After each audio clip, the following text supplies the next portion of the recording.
Hello, welcome back to RetroBreak. In today's episode, I'm going to be answering a question from the Beard Gaming, and that is, what is your opinion on the mini console craze at the moment? What are your favourites and which ones stink? So let's find out. So as you can see, I have pretty much every single one of the main mini consoles that are out at the moment. Obviously they've been around for quite a long time. The NES Mini kind of popularised the idea of mini consoles, even though Atari and AtGames had been making loads of old Atari and Sega consoles way back into the 90s, I think, miniature versions of them. I've actually got a few myself. I've got a few of the Atari flashback consoles, and to be honest, they're not very good, especially the old Sega AtGames ones. They were actually terrible. The emulation was really bad, the sound quality was awful, but then Nintendo decided to enter the market with their NES Mini, which was amazing for the time.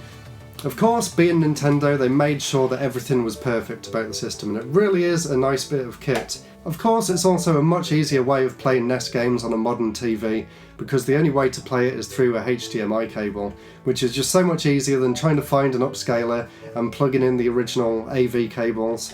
So that's one of the main reasons why I think they are a good idea. And again, the year after with the SNES Mini, both of these amazingly well built machines, fantastic software, fantastic emulation, and a great set of games. Unfortunately, I do already own all of the games on the NES and SNES Classics, so for me personally, I pretty much just picked these up because they look cool, and because it's just a convenient way to play them on the TV as well.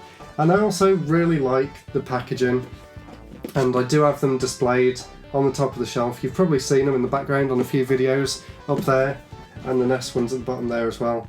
So Nintendo did extremely well with these two systems, and then of course Sony came along and tried to copy them, but they really didn't do a very good job. The emulation on this is nowhere near up to the same standards as the NES and SNES Classic, and unfortunately my girlfriend bought it me for Christmas not knowing about the problems, so she actually paid full price for it, and I think now you can get it for about 15 quid.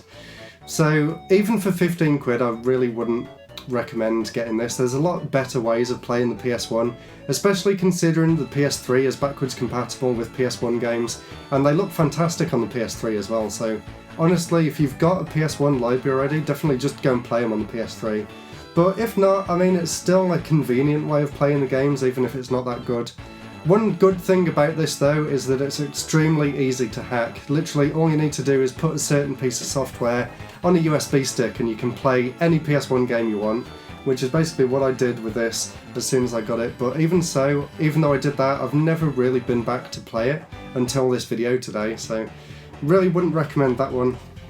And then of course, most recently, Sega came out with their own mini console. Not one of the AtGames ones, this one's actually one developed by Sega, and it really shows. I think M2 did the emulation for it and they did a fantastic job.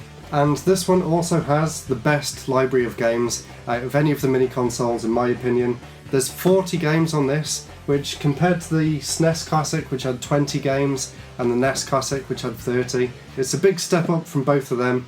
And it actually had some unreleased games on, or some games that are really expensive and hard to find, which is really cool. Of course, the SNES Classic did have Star Fox 2, but I'd actually already played Star Fox 2 on the RetroFreak using the ROM patches that you can do. But there were some games on this that I'd never played before, because I'd never really thought about playing them, like the Tetris game that's built into this, and the Darius game as well. Although the Tetris game's not great, it's still a really cool thing to have. And of course I'm never going to own the original because that's like thousands of pounds these days. And there's a few games on here that I was really excited to get as well. There's Mega Man Wily Wars, which is just amazing. I would love to get the original version of that one day, but again that's a really expensive one. So I really love what Sega did with this mini console, and it's definitely the one that I'd recommend if you're just thinking about getting one of them. And of course there's also a few more coming in the future. There's the TurboGrafx Mini, or the PC Engine Mini, which is coming out in March next year. I've got it pre-ordered because once again I think it's got a fantastic lineup of games, and unlike the other two, it's not really that much of a common system either, so I think a lot of people will really enjoy that one because I think a lot of the games and experiences will be brand new to them. I've got a fairly small PC Engine and TurboGrafx library, so even for me, there's a lot of games on there that I've never had the chance to play yet. So I'm really looking forward to that one. So in answer to your question, Beard Gaming, This one is the best, and the one that stinks is obviously the PlayStation Classic. Thank you so much for watching. I really hope you enjoyed this episode of Q&A. Let me know any more questions you've got down in the comments below, and I'll be sure to get round to making a video about them. Subscribe for more videos, and I'll see you next time for the next episode. Goodbye!